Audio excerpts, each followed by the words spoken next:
There we go. So welcome back. A small group, but the dedicated, the not parents, or at least currently not recently parented, we have a quiz to go over and then some piecewise slope stuff to go over. So let me pull that up first. 1 second here. Hide that. Oh, it jumped to the other screen. Here we go. We've got formative assessment number 4 to go over. I had a look at all of the answers this morning, and it looks like for the most part things went well, but I wanted to offer some clarifications if that would be helpful. So let's see here. 3 assumptions. Question number 1 about the model residuals. What did you say those assumptions are? Because some of you listed a 4th that is not technically on the list. What do you think?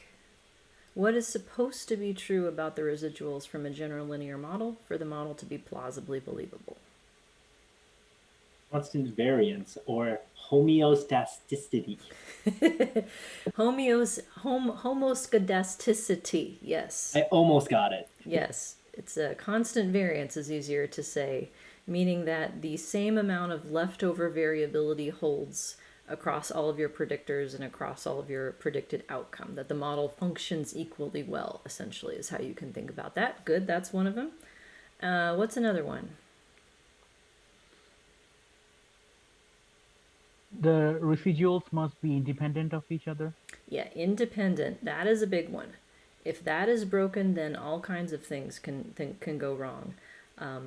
The idea is that the model should account for any potential reasons why the residuals of people would be more related to each other for like any 2 pairs of people. So if they're from the same group or as a function of predictors, those should all be in the model. Good. One more.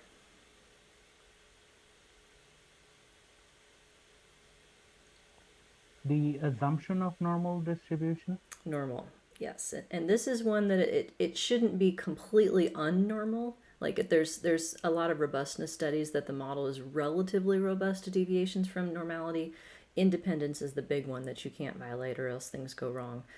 Several of you wrote down a 4th, which is the idea of linearity.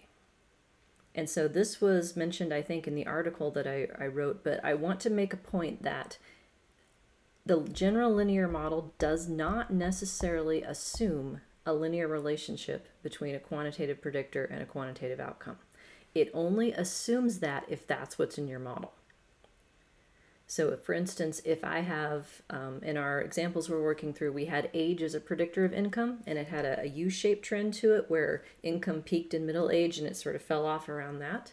If I put in that kind of nonlinear relationship between age and income via a quadratic slope, then the assumption of the model is that age has a quadratic relationship.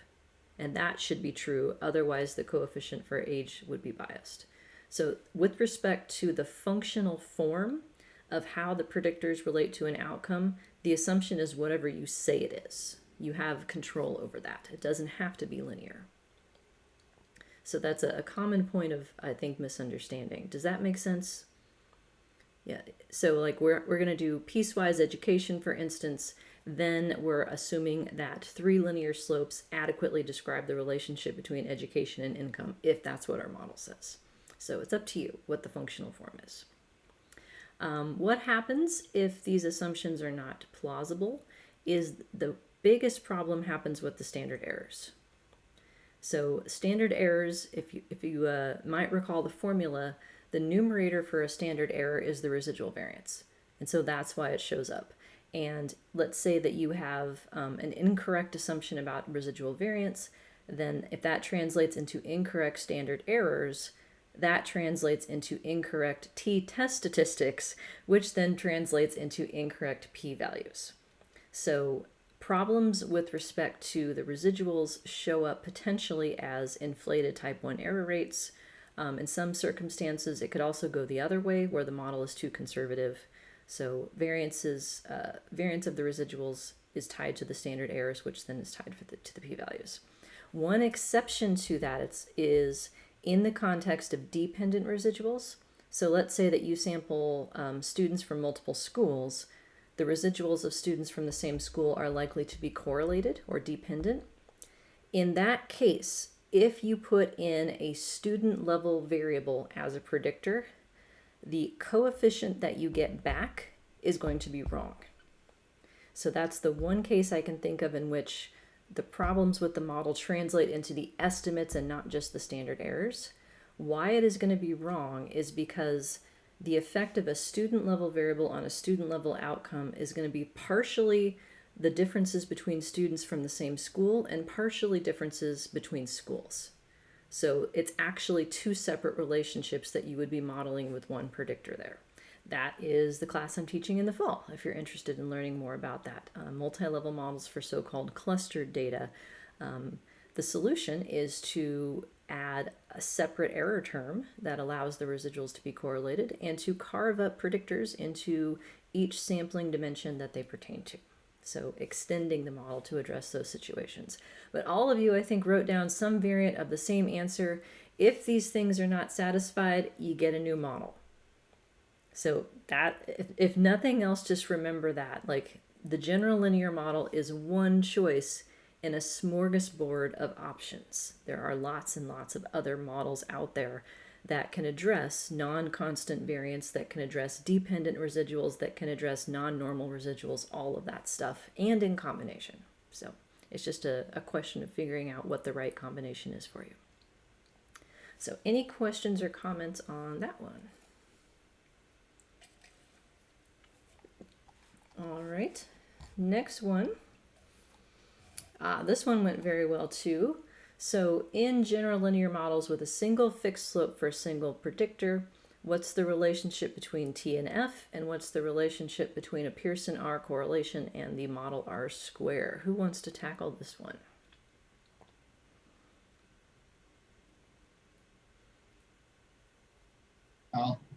I'll be bold. Go for it. No, Amy, I talk way too much. You go. You go. I had F is the same as T squared and R squared. Capital R squared is the same as Pearson's R squared. That's it. The T test statistic for the slope, if you square that test statistic, becomes the model F value. So if there's only one slope, the slope is the model. When do you think that these equalities would not hold then, by extension?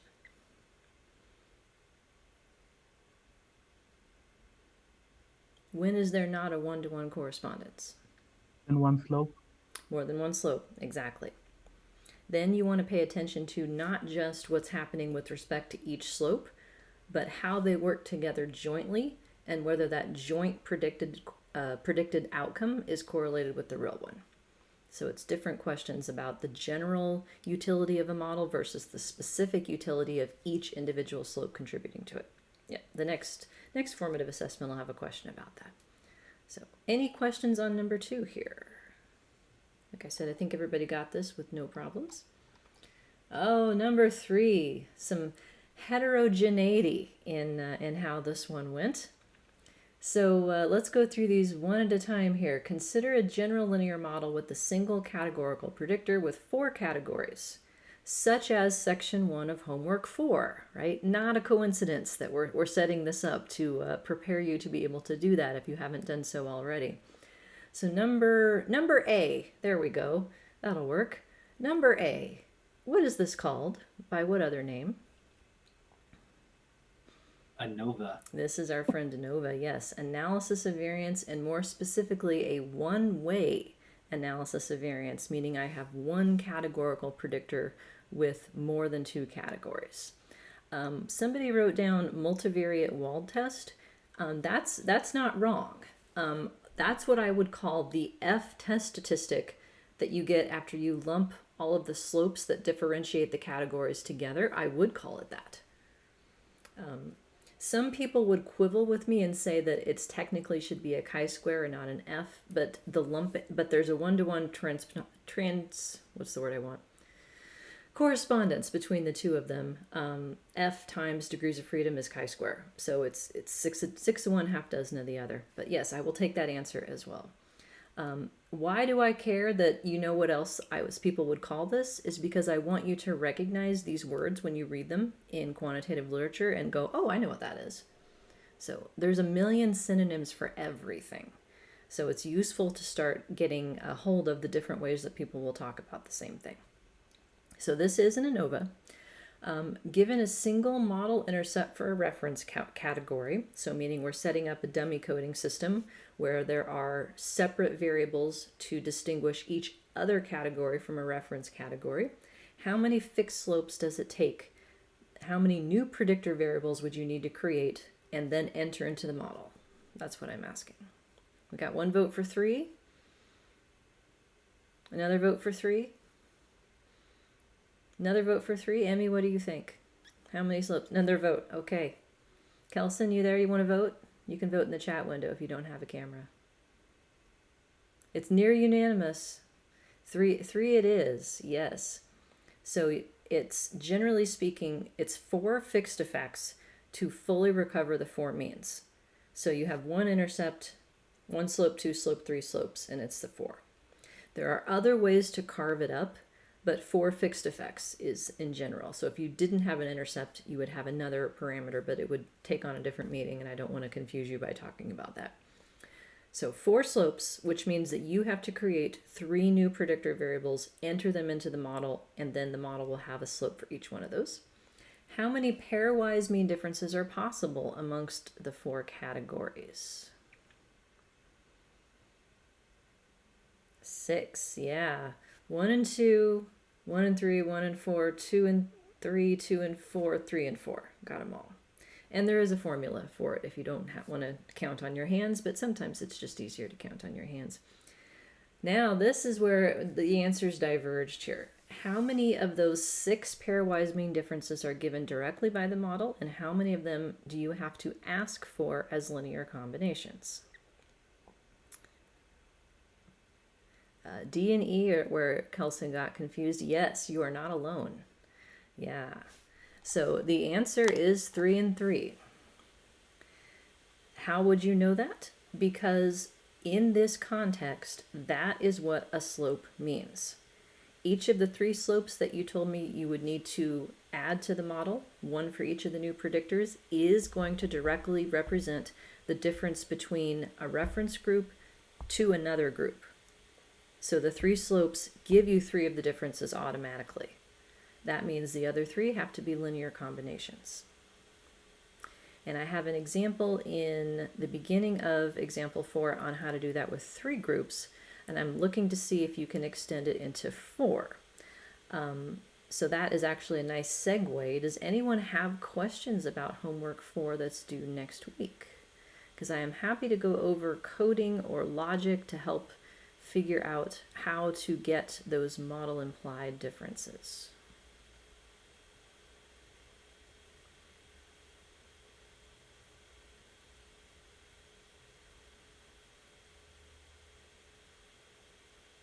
No questions yet? Yes, only one. Has anyone been ambitious and finished it yet, or are we all still chugging along? Yeah, okay. Well, good job, Jen. I'm still chugging away. Chugging is good, but I'm happy to answer questions about it. I don't expect you to necessarily do it all on your own. It's trying to do a scaffolding sort of thing here. So did that help, Kelson, did that help clarify D and E at all? The idea that 3 of the differences are the ones that are given directly by the slopes for the new predictors, and then that means the other 3 are linear combinations?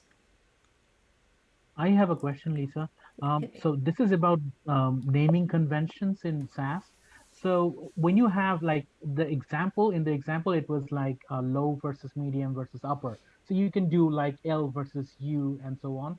But when you have like groups, group 1, 2, 3, 4, how would you name them to make them meaningful? It's like 1 vs2, like what I did was I did like in words like 1 vs2 that's what I did. So the names are completely up to you, with one caveat. You cannot start a variable name with a number, as you probably discovered, because it yelled at you when you typed 1 versus 2, right? My preference in most cases is to come up with a name that is conceptually meaningful so that I don't have to do the working memory back translation. Okay, what was group 1 again? What was group 2 again? So like when I do all of your homeworks, right? I make them up in SAS and then I do them in Stata to make sure that the answers are going to be the same and that I haven't made any coding mistakes. I did like control versus mini golf, control versus regular. I did C versus M, C versus R, and C versus B. That way I don't have to translate what 1, 2, and 3, and 4 are. But you can do it however best makes sense to you. Since you have to type out the words of the variable names, it's good to keep it as short as you can, but still meaningful. SAS in the version that I use does not have an autocomplete thing, but I think if you use the Enterprise, it does the autocomplete where you can tab and like it will suggest things to fill in the same way that RStudio does, for instance. And I think a few other programs that will do that as well. By the way, the mini golf story, as always, based on something from my life. Before my husband and I were married, I once went to visit his family over Christmas in Sacramento, California. It was like maybe the second time I'd ever met them. And we went mini golfing. It was like 50 degrees or something. It wasn't too terrible out. And I'm one of those people that's like, do I want to do mini golf? I guess, which is why I had the mini golf enthusiasm scale, the MGUES scale, because I guess, whatever. And, you know, I lose my enthusiasm very quickly into the game. But he was like the biggest trash talker I had ever seen on a mini golf course. Like he was talking so much shit to his sisters. It's like, what is this? This is mini golf, not cutthroat mini golf. And like just having that experience was like, what is wrong with you? And then playing mini golf with my family and my dad insisting that his actual golf game was messing up his mini golf game because these were distinct sets of skills, which led to the story of the mini golf training program and whether or not regular golf training would interfere with one's ability to play cutthroat mini golf. So, enthusiasm low for a great mini golf score. Yes. Keep in mind as you're answering the questions, by the way, that in golf, lower scores are better. So if you are in a group whose average is lower, then you would say that being in that group benefited you. Whereas if you are in a group whose average score is higher, being in a group was a cost to your performance. Hit it as hard as I can kind of guy. Yeah, they don't like that when you hit other people on the mini golf course or break things. Not encouraged in most places, but yeah, I'll play mini golf like once a year if I have to. The price is wrong. Yeah, one of the funniest things I've ever seen. Bob Barker, I think. Is he dead? May he rest in peace, or maybe he's just retired from The Price is Right. Anyone know? Don't know. Well, I'll look it up after class. Anywho, I'm off topic. So, no questions on the golf yet. You're good with that? Or you'll come to office hours and ask them there. Alive at 97. Okay, thank you. Make sure you get your pets spayed or neutered. That's what I always said. Go ahead. Oh, I had a question about this quiz, or question number 3 for D and E. I was confused on how to find this out. So I followed the 3 predictor example from the class lecture and slides, but adding the 4th, then I didn't know what to do. So I just put 5 and 1, but that was incorrect. So I'm wondering how you find this out. So each of the new predictor variables should give you one of the differences. And so once you know how many new predictors you need, you know how many differences are given by the model, and then whatever it takes to fill up to the rest of the differences, that's how many would be given indirectly. And in general, the differences that are model implied are going to be amongst the non-reference groups in this coding scheme. And so it would be the slope for one of the non-reference groups minus the slope for the other is how you would get that model implied difference. So if I asked you about the difference between, say, the mini golf group and the regular golf group, that one's not going to be given by the model because everything in the model is relative to control. But you could take the difference between control and mini, and then the difference between control and regular, and the difference of those differences is given as a linear combination. So it would be the regular slope minus the mini slope in that case, because you have to phrase it in terms of who the reference is as what is subtracted in order for the sign to work out. So if you get stuck and you don't get the answer right, change the sign and see if that helps, because you may have just written it backwards in terms of how I had intended it. Okay, does that help at all? Is it better? Okay. All right. Then that's all the questions on this one. So what we have left then is to go over the results of the piecewise models and then the ordinal coding scheme models, and then we're done with this unit and we get to start something new on Thursday. So let's see. Let's go to the handout and do it there, and we'll come back to this. Example 4, page 12 is where I'd like to start. So we were talking about how to make piecewise slopes to carve up education into sections. The idea that a 1 unit change in education should yield the same change in income all across education is sort of a silly idea, because education doesn't work that way. It has a stepwise kind of function. So this is an example of how one would program that type of stepwise function and translate that into slopes in a model. So I have the little box here from the Excel chart as a guide as to what the code is actually trying to do. By the way, in your homework, the last section where I'm asking about a piecewise effective experience is going to look a lot like this, except taking out the middle column, because it's just experience less than 4 versus experience greater than 4, where 4 is the middle. So this will map fairly closely onto what you'll need to do to create those two pieces. So what we are trying to do is carve up this picture right here on the right, carve up the sections of years of education into 3 sections. We have what happens from grade 2 to grade 11 as one section, in which I hypothesized that there would not be an effective education, an acute increase in income as a function of graduating high school as the second section, and then what happens after high school as a function of some sort of college level education per year.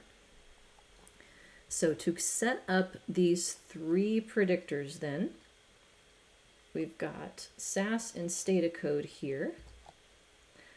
Keep in mind, people who are using SAS, that all data transformations have to happen within a data step. Because you can have multiple data sets open at the same time in memory, SAS has to know which data set you want to make new variables in. So this combination here of data and set, what it's actually doing is opening up the data set that is on the set line, worked out example 4, adding all this stuff to it, and then saving it as whatever name of the data set is here.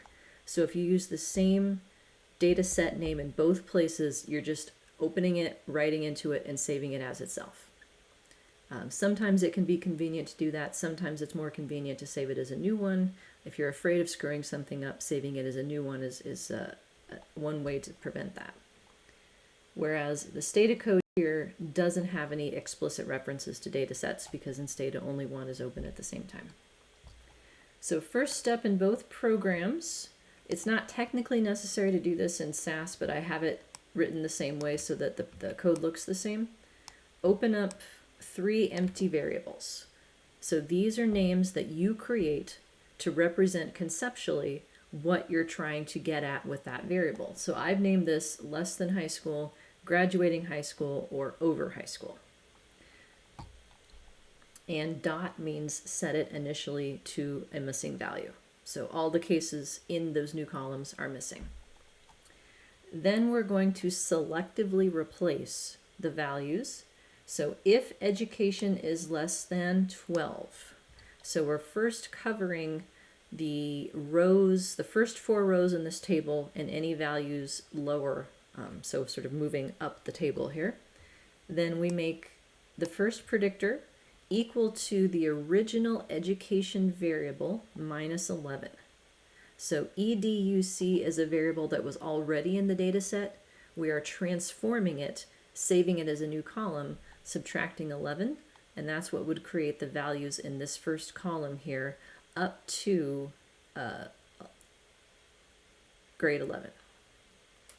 And then moving to the second new column and the third new column, if it's less than grade 12, they need to be set to 0.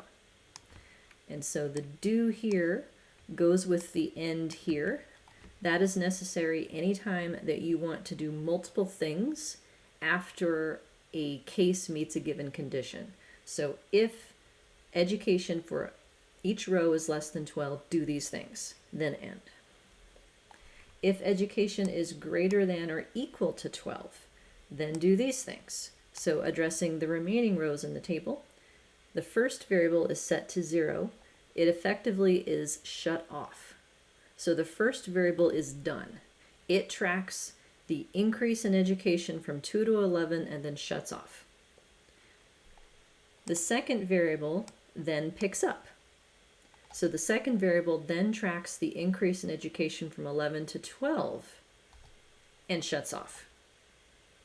So it doesn't increase further because that's what we intended. We only want to track the acute effect of having graduated high school. Then once you get past 12, the third variable kicks in and it indexes the further amount of education you have after high school. So the effective education is represented by 3 different slopes for the 3 different regions of the variable.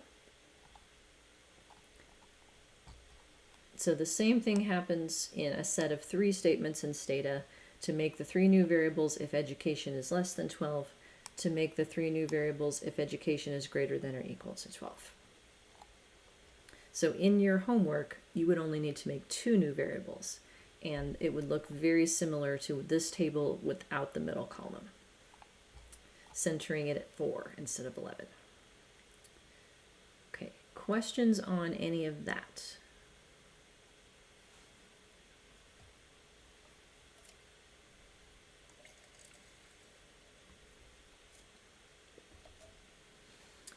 By the way, I am teaching this exact same topic in my 2 o'clock class today as well, in longitudinal models. These sorts of piecewise linear slopes models are very commonly used in intervention type designs. So like multiple baseline kinds of things where you would have a baseline period of observations and then you do something and you collect several observations and then you like take away the manipulation or you do something else and collect more observations. Those kinds of designs, then you would end up with a slope through the baseline period, a slope through the intervention period, and then maybe another slope through the maintenance period, where you would hope that the baseline slope would be 0 because you haven't done anything yet, and you would hope that the maintenance slope would be 0 because they stayed at whatever level of intervention you've affected them, and that way you can test whether or not there are distinct slopes and whether the slopes are different from each other. So these sorts of models are very useful, I think, in a lot of real-world research designs where different things are happening at different points in time. They're also useful for variables like this, where it really is more of a categorical and continuous kind of variable, right? It's functionally different to have a high school degree than to have 1 more year of education past that, for instance. Okay. So do you want to see what happened then? No questions on the coding? All right, why not? So here's my model. So to fully describe the effect of education, I have 3 slopes. So those 3 new variables go into the model as a predictor of income. So they go right here in SAS, and they go right here in Stata. Slash. Is that a question or a comment? Or is it the guitarist from Guns N' Roses? It's one of the 3. Welcome to the jungle, folks. We got fun and games. We got piecewise slopes. So the slash, by the way, is used to set off options in SAS, and the comma in Stata does the exact same thing. So I have added two other estimate statements here, and I think, let's see if I can get it onto the same page. There we go. Estimate statements here in SAS, corresponding lincom statements in Stata. Cough, cough, homework question. Equal, equal, equal, equal. Are we drawing an emoji? Is that what's happening here? Because I'm too old for this. Someone's going to have to explain it to me. We have how to test differences in slopes. So in the exact same way that we can compare slopes to get at non-reference group differences in a categorical setting, we can ask for differences between these slopes in a piecewise model as well. So the first estimate statement here, it's labeled in SAS, and I've labeled it with a comment in Stata. I am testing whether or not that the slope of education from 2 to 11 is different than the slope of education from 11 to 12. And the way that this is phrased is that the slope from 2 to 11 is the reference. And so I'm asking how different the 11 to 12 slope is from the 2 to 11 slope. So how different is the grad high school slope from the less than high school slope? And I'm doing the same thing from the graduate high school slope as the reference and asking how different the third slope for being past high school is from that. So we'll look at the numbers, and I think it will make more sense why I might want to do that. The same thing is happening in Stata, just with the minus sign here attached to the first and the positive and the plus sign attached to the second. So here's the results then. First stop, do I have a significant effect of education as a whole? Yes, thumbs up, and we're looking at what to make that statement? P. Yep, this p-value right here, that is the probability that is associated with this f-test statistic, which is lumping together my three slopes. And so this 3 right here is otherwise known as what? Like, what question would 3 be the right answer to? We'll do it Jeopardy Numerator style. degrees of freedom. Yeah, what is numerator degrees of freedom? Ding, ding, ding.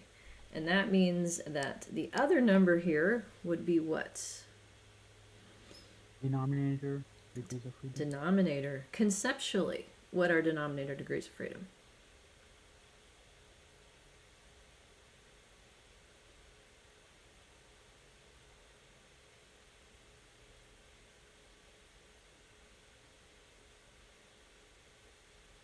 No? No guesses? It's based on sample size. It's n minus the number of fixed effects, fixed slopes in your model in this case. It is the number of slopes that you could have added but didn't. This model has room for 730 more slopes before all of the variance would be perfectly explained. But we only have 3, so this is the test of whether those 3 together as a set, the contribution on average per slope is what F is getting at. And what is the corresponding effect size that I would report to go with this F? How good did we do in a more absolute sense? Like the 16.43%. Yep, our friend R square over here. So you can think of R square 2 different ways. It's either the proportion reduction in residual variance. So we've explained 16% of income with these 3 slopes for education. You can also think of it as the square of the correlation between y hat and y. So how correlated is the outcome that is predicted by the model slopes with the real one? Square that, that's our square. The latter definition will show up in advanced statistics as well once you have multiple types of error variability in your model at the same time. So here are the fixed effects. So we have our fixed intercept and then the 3 fixed slopes. The fixed intercept will be last in this data output, but otherwise it will look exactly the same. So given the coding scheme, beta 0, my fixed intercept, what is that telling me?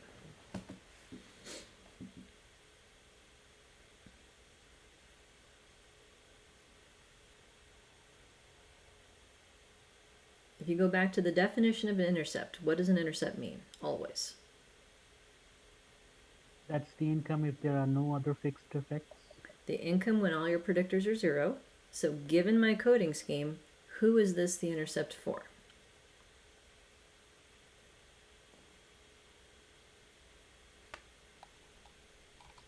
I'll scroll back up so you can see the table.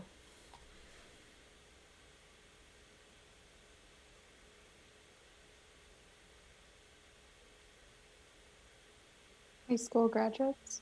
Close. It's the yellow one. 11th graders. Why? Because that's the way I set it up. Everything but high school graduation. Then. Yeah, so almost high school, but not quite. Yeah. Juniors, I guess, high school juniors. That's the way I set this up, and so that's what my intercept means. So you control how the model gets set up, and therefore you control how the parameters are interpreted. So somebody with 11th grade education is predicted to make $8,500 a year, roughly. These are income in thousands of dollars. What about the first slope here? No, it's not the first slope. When I see that it's not significant, that's why I say that. Yeah, so you're looking at the p-value here, the 0.65, which tells us that it is not different than 0. It is within expected fluctuation if the null hypothesis of 0 is true. If we look at the direction of the relationship, what is this slope telling us? Yeah, is that negative? Did I get it right? Okay, yes. So in the context of the story, what's a negative slope mean? People who are less than high school educated earn less income than 11th graders. Yeah, so as if you move backwards, they make more money. So a negative slope is telling us that as you increase from 2 years to 3 years to 4 years up to 11, you're actually predicted to make $260 less a year. Not significantly different than 0. So it looks like on the whole, having more education does not help you if you have between 2 and 11 years. So amongst people without a high school degree, more education is not better. It's actually slightly worse. This one then. This is the bump from 11 to 12. You graduate high school, you're predicted to get $4,700 more dollars. Pretty good deal. Significantly so. From there, what happens?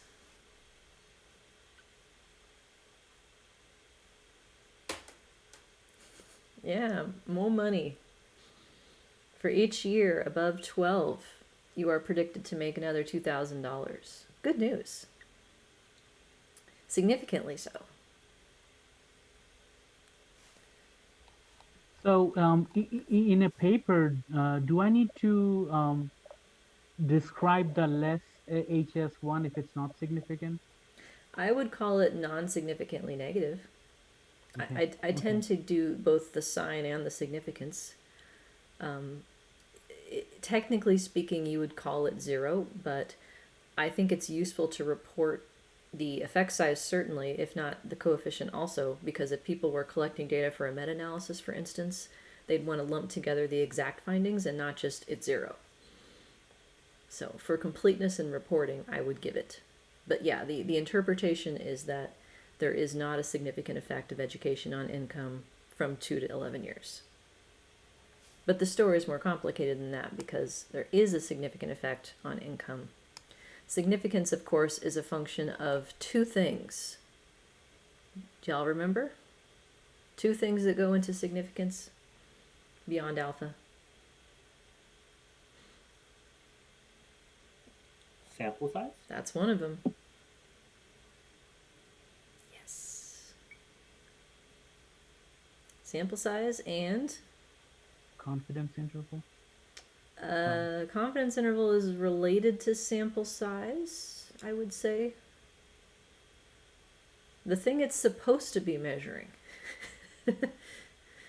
Effect size.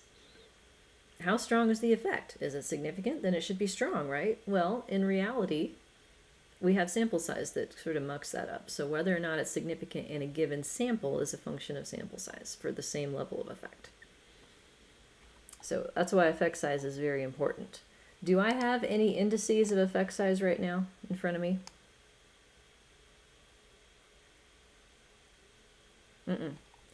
The closest I have is this. R square is an effect size for the 3 slopes together, but I don't have any effect sizes in front of me for these 3 separate slopes. I could make them. I could convert these T's into D's or R's or standardized slopes. I can't remember if I did that or not. I don't think I did in this case. So along comes reviewer 3, and they don't like my piecewise model. They think that it should have been 2 pieces instead of 3. They think that I should have lumped together people with a high school degree or less versus somebody with more than a high school degree, because that's what they did in their previous research, and that's what people have found, and so that's what I should have done. How do I respond to reviewer 3? I got to defend my 3-piece slope model against their alternative 2-piece slope model. What do I say?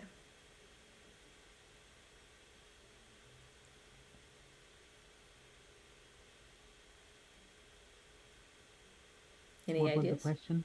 The ideas. So I'm setting up a hypothetical battle with reviewer 3.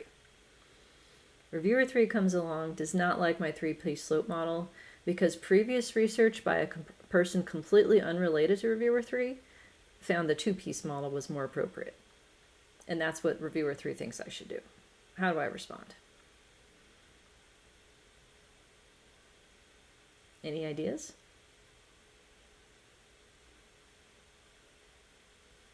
How do I know if I need all 3 slopes or whether 2 would be sufficient? Cough, cough, homework question. I think the one with 2 slopes would have a higher residual variance. Depending on how I lump them together, yeah. They think that these 2 should be the same. How do I answer that question? They're opposite signs and different significance levels, so they could potentially like cancel each other out or hide the effects of one.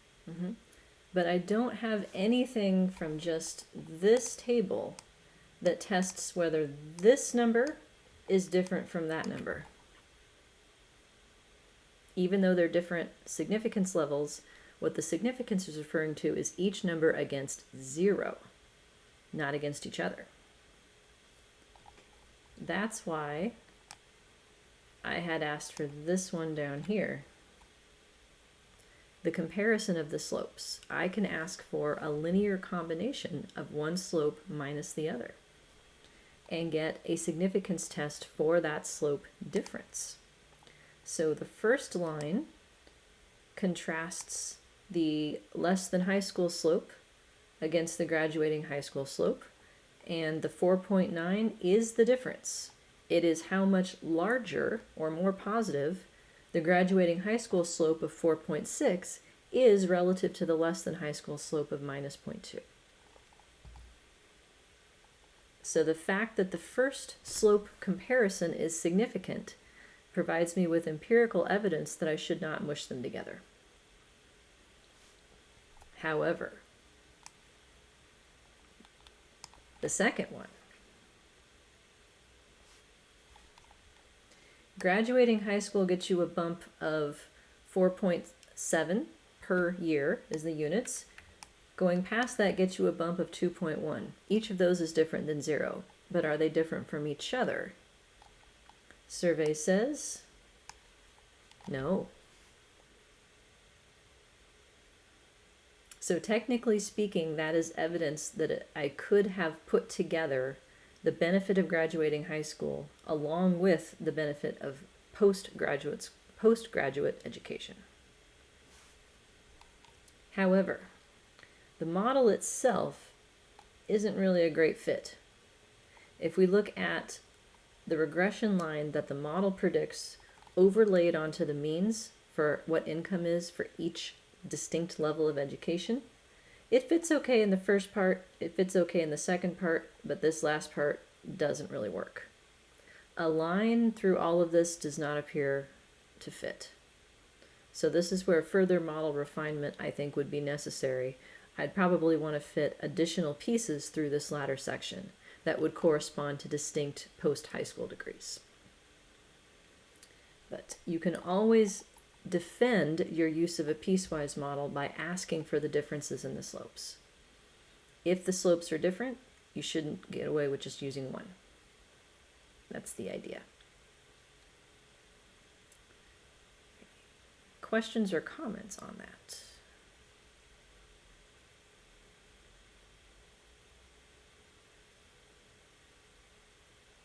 So do you feel like you could do this in your homework? 2 slopes, not 3, just 2.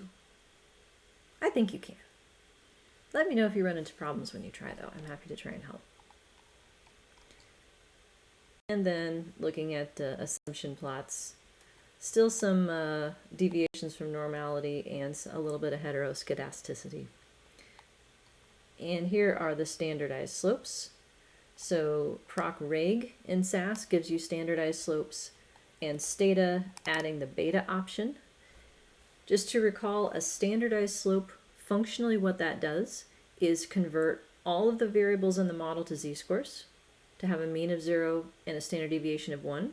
So they're all on the same scale. And then the slopes that show up, so in the last column here, these are the standardized slopes, are in the same standard deviation units. So rather than talking about it per year, these would be per standard deviation in the predictor. So for something like this, it's kind of weird to think about that because these had meaning before per year, but this is a way to convey the strength of the effect. And it looks like this one is a lot stronger than the other two, relatively speaking. You get a bigger bang for your buck per year in over high school. And as always, words. All right, a lot of words. Switching gears back to the PowerPoints for a moment here. So then all of these results I put in here too for completeness, along with the interpretations of those. All right, any questions on that piecewise model before we go over the last part of this?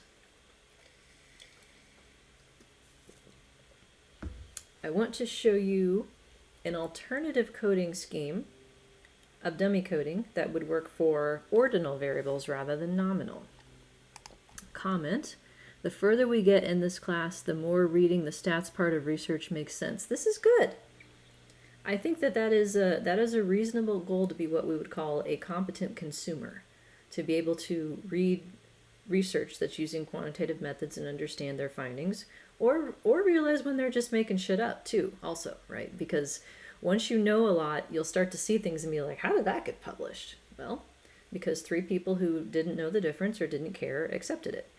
We are all our own peer reviewers. So the more you know, din, din, din. So let me show you something that you'll commonly find in research. Slide 38 here.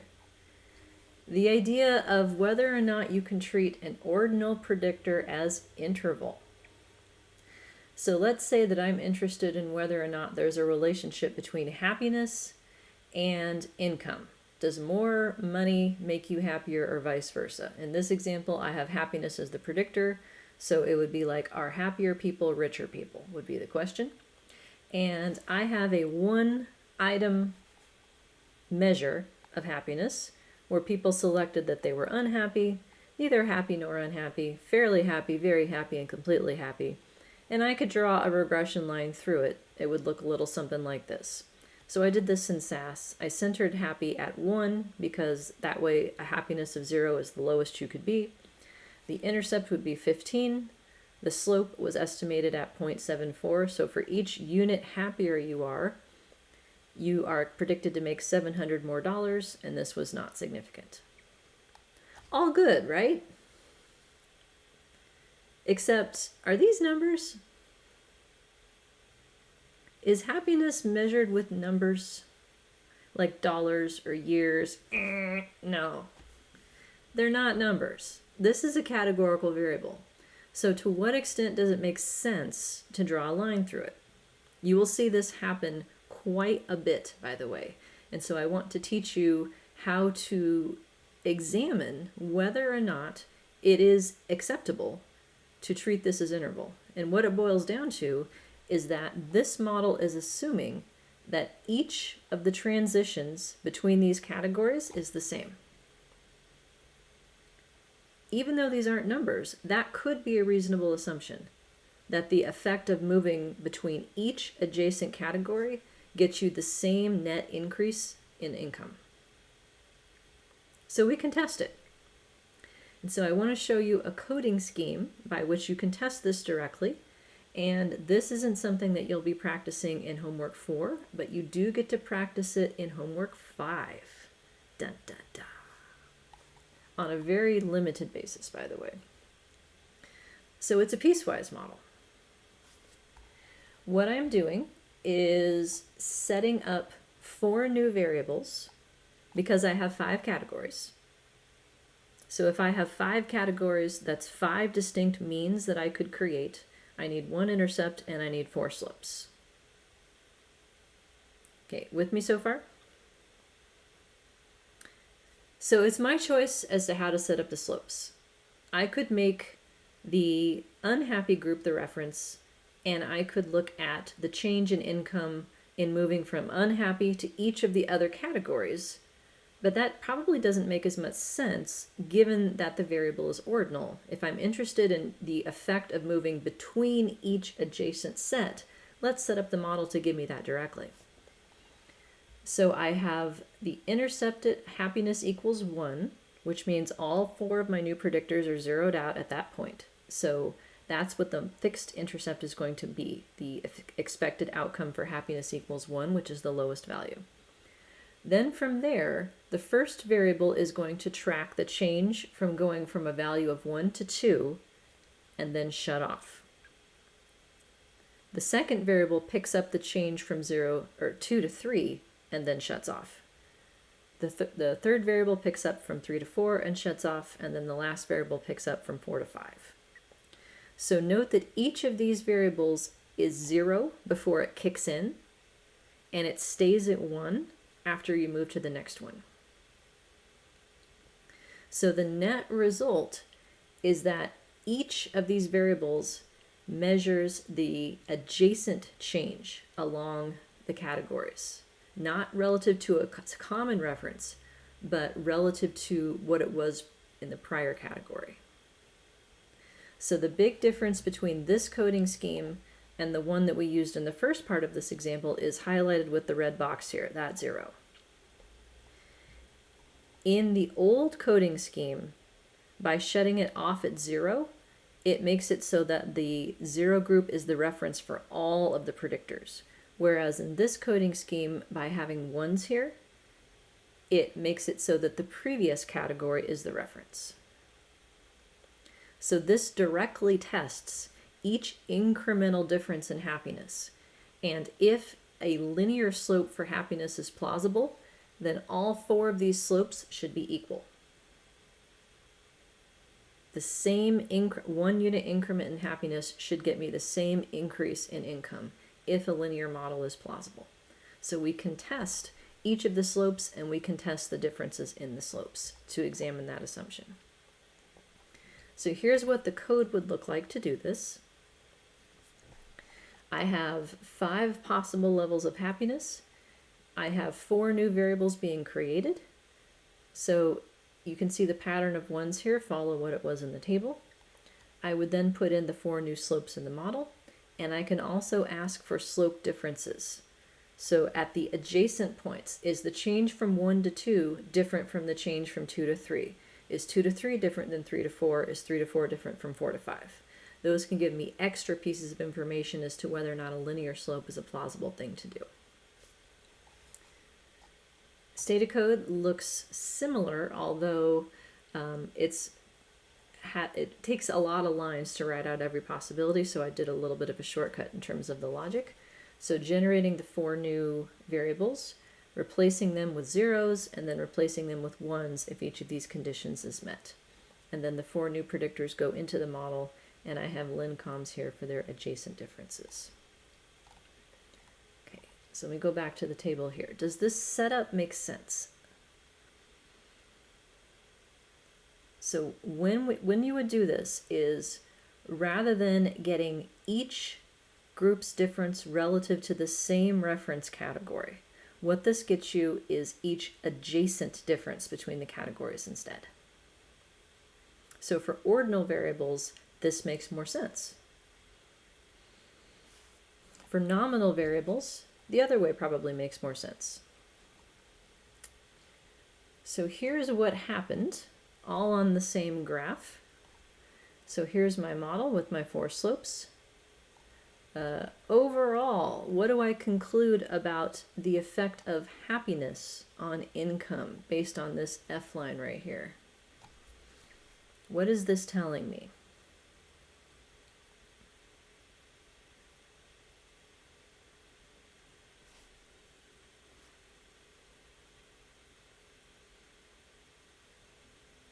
Any guesses? No, it's not a significant predictor. Yeah, so this p-value right here being non-significant, that's attached to the F, is saying that the 4 slopes together do not significantly predict income. The average contribution of each slope is not different than 0. F is scaled per slope. And the effect size for that is, yeah, we've accounted for less than 1% of the variance in income with these 4 slopes. Not good enough. So what happened in terms of each of the slopes then, beta 0 is the lowest level of happiness. So it's when someone selected that they're unhappy, they make $15,000. Beta 1 gives me the difference between unhappy up to neither. And so here's the effect of that, not significant. Beta 2 then takes over and gives me neither up to fairly happy. That's actually negative, but also not significant. Beta 3 then gives me the next difference, which is marginally significant. And then the last one goes down again, but also not significant. And if you look at the differences between the slopes, none of those is significant either. So on the whole, it looks like a linear slope is plausible for this variable because none of the adjacent slopes are different, but none of them are significant. So it would be like a linear slope that's flat would be the conclusion. It's not related. So the extra slopes don't help. So this is what you can do to justify or explore whether or not it makes sense to treat an ordinal variable as interval, is whether or not each adjacent slope along the ordinal measurement scale has the same effect on an outcome. You can test that empirically. Ta-da! We made it! So we have the SAS code for everything that I just said. Here's the first model for linear happiness, what it predicts through the adjacent categories, and then here's the coding to set up the piecewise model that we just talked about, and here is the output that I summarized on that plot.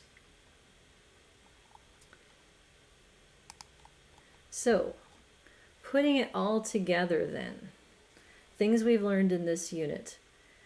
The general concept that I want you to take away from this is sometimes it takes more than one slope to fully describe the effect of a predictor on an outcome. Specific instances in which that happens is when you have categorical predictors with more than 2 categories. So that would be either nominal or ordinal, And you can use different coding schemes to represent the differences between the categories. For nominal, a dummy coding scheme in which there's a common reference probably makes the most sense. For ordinal, looking at successive adjacent differences via a piecewise coding scheme may make more sense. The other instance in which it may take more than one slope to describe the relationship between a predictor and outcome is if the relationship is nonlinear for a quantitative predictor. So you can add a squared term for the predictor, for instance, to create a curvilinear shape, a U-shaped trend, either upside down or right side up. Or you can divide up regions of a quantitative predictor into sections and give each section a distinct slope, as we did in the piecewise model. So for each of these, we would want to know the contribution of each slope individually as well as their joint contribution together. And the model F-test tells us the latter. And R squared is the effect size. Okay, questions?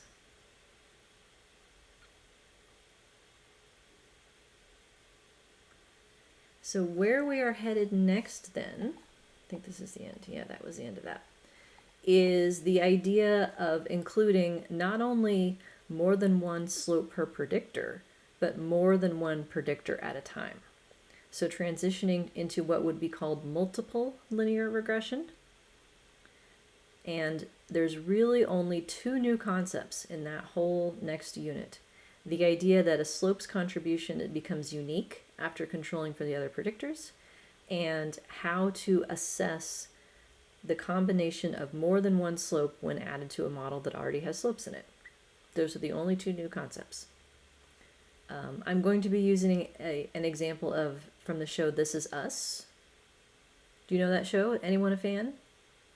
You don't have to be a fan to understand my analogy, but I just wanted to prepare you for it. It's a really good show, and I would recommend it. It's on NBC. So we'll be dealing with them. All right. Everyone looking quiet. Have we had enough for today? Is that the problem? Either you've had enough or this is so crystal clear that you have no questions. It's one of the two. Or both. So anything else before we call it a day? The former. Had enough. Yeah, I know. This is why this isn't a 3-hour seminar, by the way. Because the human brain can only take in so much at a time. And even me, who loves statistics, I once had a multivariate class that met at 4:30 in the afternoon until 7 at night. It was the worst. So I promised never to do that. All right then. With that caveat, we will call it a day. It was garbage day today, which means I say, see you Thursday. Let me know if you need anything before then. All right? All right. Take it easy, everybody. Go enjoy the sunshine.